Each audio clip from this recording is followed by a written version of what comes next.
건강보험료 부과체계를 개선하기 위해 만들어진 전문가 기획단의 위원장이 오늘 성명을 발표하고 위원장직을 내려놨습니다. 정부의 요청에 의해 1년 반 이상 공들여 만들어온 개선안을 정부가 느닷없이 백지화시킨 데 대한 반발입니다. 조아라 PD가 보도합니다. 2013년 8월 건강보험료 부과체계를 개선하기 위해 보건복지부가 만든 전문가 기획단의 이규식 연세대 명예교수가 오늘 정부의 개편안 보류 결정을 성토하는 성명서를 내고 위원장직을 사퇴했습니다. 이 기획단은 박근혜 대통령 공약 중 하나인 건강보험료 부과체계 개선이 인수위 시절 국정과제에 포함됨에 따라 발족한 기구입니다. 기획단은 고소득자 건보료 인상, 저소득자 인하라는 기본 방향에 어느 정도 의견을 모은 데다 여론도 우호적이어서 지난 29일 예정됐던 복지부 발표는 자신들의 개선안에서 크게 벗어나지 않을 것으로 기대했습니다. 하지만 공식 발표를 하루 앞둔 28일 문영표 복지부 장관이 신중한 논의와 국민적 지지가 필요하다며 개선안 발표 전면 연기 방침을 밝히면서 1년 반에 걸친 기획단 논의는 사실상 백지화됐습니다. 이규식 위원장은 오늘 성명에서 1년 6개월을 논의했는데도 불구하고 충분한 시간을 갖지 못했다는 것은 무책임한 변명에 불과하다며 사퇴의 이유를 밝혔습니다. 이 위원장은 금년 자료를 사용해 시뮬레이션 하겠다는 것은 내년에 다시 부과체계 개선안을 만들겠다는 것으로 이는 현 정권에서는 개선하지 않겠다는 소리라며 작년 9월 확정된 기획단 개선안을 이행하라고 촉구했습니다.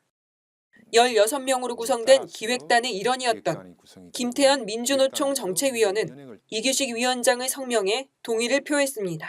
정부 자체가 그 연기 사유로 발표한 핵심적인 이유 자체가 전혀 타당하지 않다는 것들을 밝히면서 이제 공론화가 돼야 된다는 말씀을 밝힌 거죠.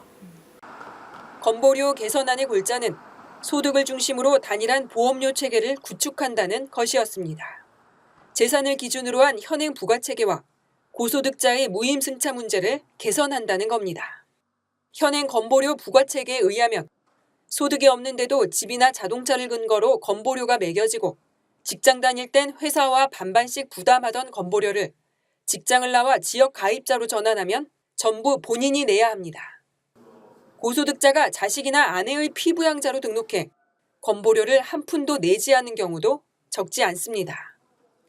기획단은 지역 가입자의 경우 일정액을 제외한 재산에 대해 건보료를 책정하고 재산이 적거나 소득이 없으면 최저 건보료를 부과하도록 했습니다. 고액 재산에 대한 건보료를 인상하고 소득이 있는 피부양자에 대한 건보료를 늘리는 방안도 포함되어 있습니다.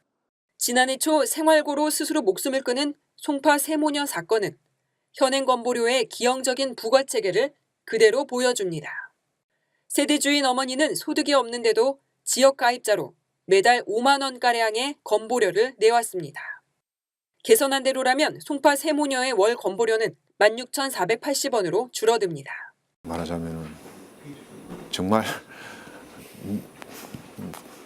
1%를 위한 불합리한 체계를 그대로 끌고 가겠다는 거죠. 건보료 개선안 보류 결정에 대한 비판이 거세지자 지난 29일 청와대는 전적으로 복지부 장관의 판단이라며 백지화된 것은 아니고 충분한 시간을 두고 검토해 추진하는 것으로 알고 있다고 선을 그었습니다. 뒤에서 숨어서 배후 조종을 했다가 파문이 이제 심화되니까 이제 그렇게 얘기를 한 거죠. 자기네들 이제 꼬리 자르기 식으로 한 거고.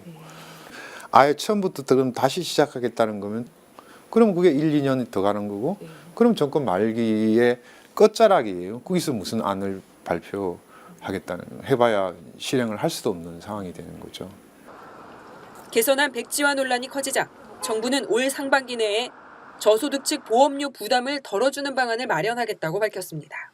그러나 고소득층의 무임승차는 방치한 채 저소득층 부담만 덜어주는 것은 또 하나의 미봉책에 불과하다는 지적이 나오고 있습니다.